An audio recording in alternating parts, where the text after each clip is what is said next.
Kumusta mahal na mga mangangalakal? Ang proyekto ay nakikipag-ugnayan system, Guru Markets. Magsimula tayo sa ilang buod ng impormasyon tungkol sa kumpanya.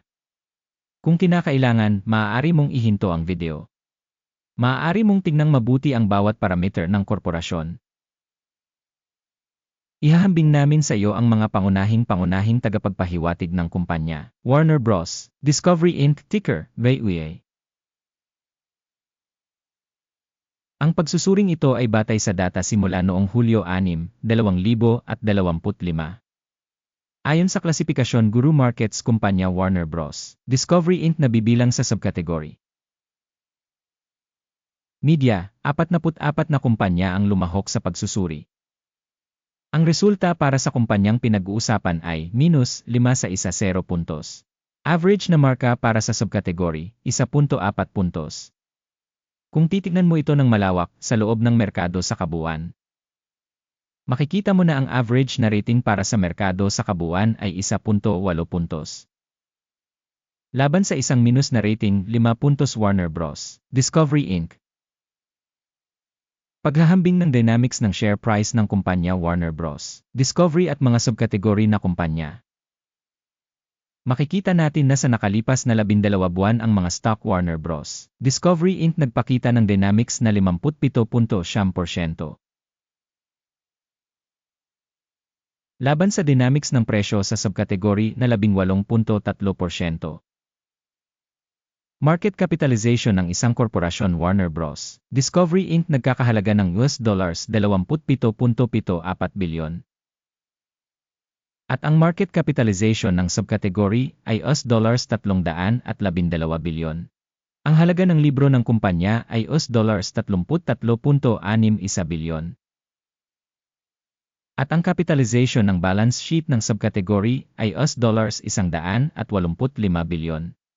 Paghahambing ng mga bahagi ng stock exchange at halaga ng libro, makikita natin ang mga sumusunod.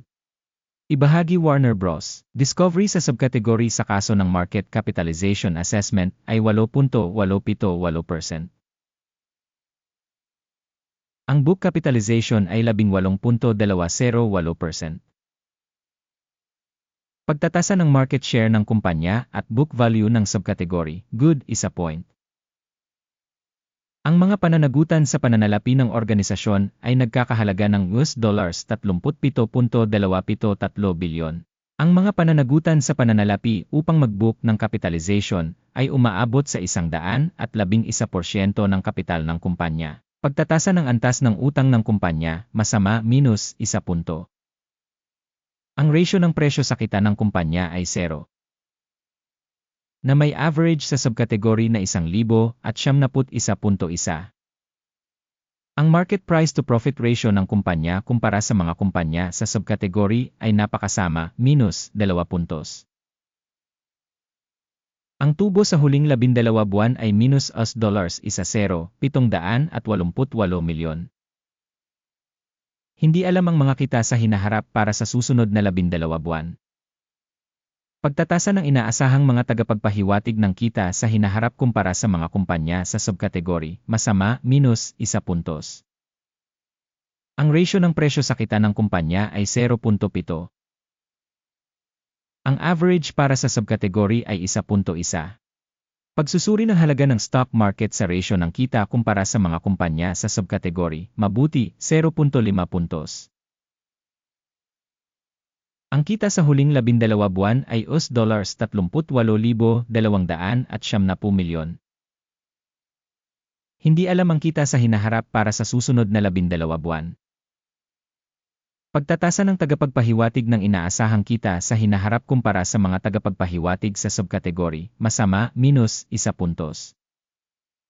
Ang marginality ay -28.2% na may average na 0.1% para sa subkategory.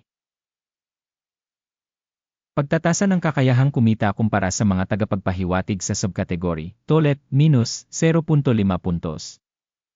Ang bahagi ng kumpanya ayon sa bilang ng mga empleyado sa subkategory ay 8.707%. Na 2% mas mababa kaysa sa market capitalization share.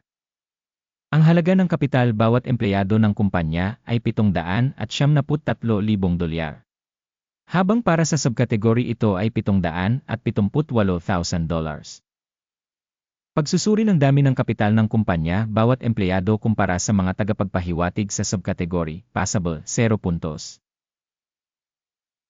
Ang dami ng kita sa bawat empleyado ay minus $308,500. Average para sa subkategory, $0.7,000. Pagsusuri ng kita sa bawat empleyado kumpara sa mga tagapagpahiwatig ng mga kumpanya sa subkategory, tolet, minus 0.5 puntos. Ang dami ng benta ng kumpanya sa bawat empleyado ay $1,075,000. Sa subkategory mayroong $702,000. Pagsusuri ng bahagi ng kita sa bawat individual na empleyado ng kumpanya kumpara sa mga tagapagpahiwatig ng mga kumpanya sa subkategory, tolet, minus 0.5 puntos. Ang dami ng mga transaksyong ibinebenta ay 5.1% na may average para sa subkategory na 4.1%.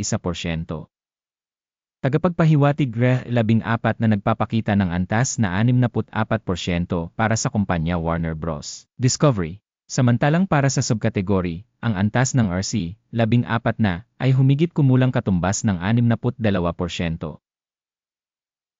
Ang aktual na presyo ng pagbabahagi ng kumpanya ay nasa paligid ng $11 oras 23 minuto. Ang pagtatantya ng presyo ng pinagkasunduan para sa mga pagbabahagi ng kumpanya ay humigit kumulang $13.62. Punta tayo sa order table, available ito, link sa nakapin na komento. Ang talahanayan ng order ay naglalaman ng ganap na lahat ng mga desisyong ginawa ngayong season ng sistema ng impormasyon, Guru Markets.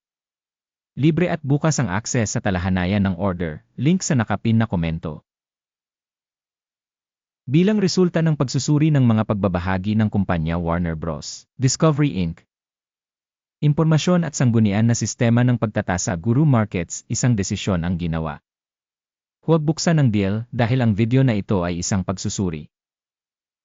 Maraming salamat sa lahat sa panonood ng video na ito at sa paggamit ng sistema ng tulong mula sa Guru Markets.